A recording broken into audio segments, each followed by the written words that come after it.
Amen. God bless you. You may have your seats.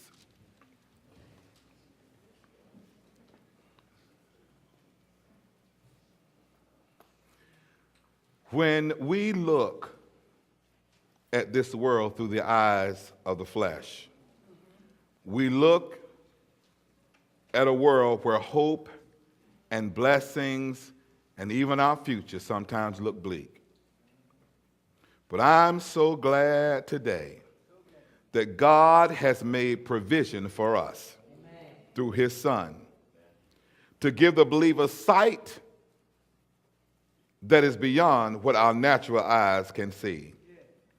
As believers, we see the same things going on that everyone else sees. But God gives us a sight where we see God offering help for today, hope, and for our future.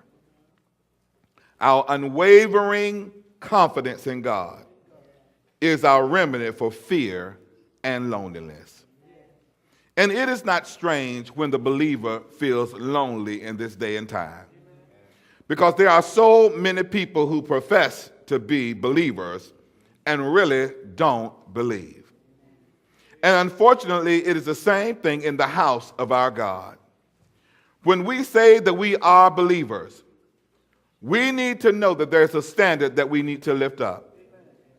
We don't have to apologize for living lives that are pleasing to God. And I know the world has so many things going on and everything seems to be accepted, even in the church. But we have got to realize as believers that we have to have our sight on one thing and one thing only. And that is getting in the presence of the Lord and knowing that God is pleased when we press into his presence. Fear will cause us to sometimes be lonely. It will sometimes allow us to lose hope and confidence in God. But I'm so glad that fear will grab us sometimes. But it's only for a while. Because God always has a remedy for fear.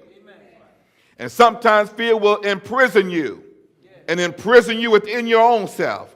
And each of us have had the experience of fear imprisoning us. And I know as bad as we think we are sometimes. We will even say, "Don't nothing and nobody scare us. And fear don't dwell here." And those are all good positive confessions. But some of us have been imprisoned by fear.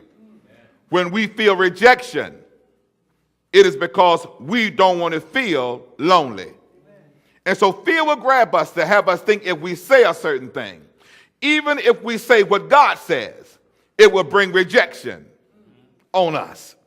And sometimes when we say what God says, it will bring rejection upon us.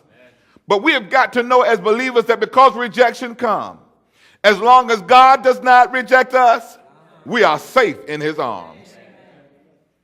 Some, the prisoner of the fear of being misunderstood.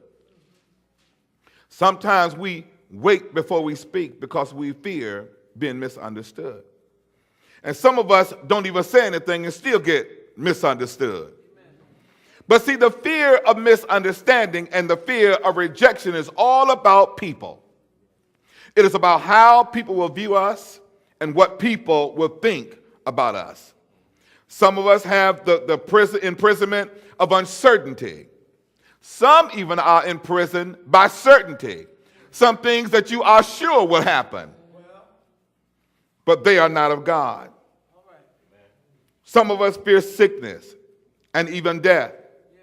Some of us have heard what our mama and daddy have had, being sick. And we walk around being fearful that the thing will come upon us. But fear has an enemy. Fear has an antidote.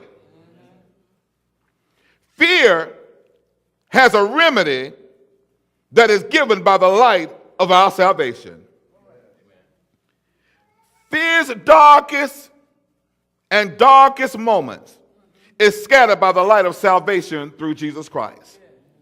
It doesn't matter how dark your day seems. Something happens when we allow the light of Jesus to shine through. If we are going to dispel the darkness of fear, we must remember, like David, that the Lord is our light and the Lord is our salvation. When we look at life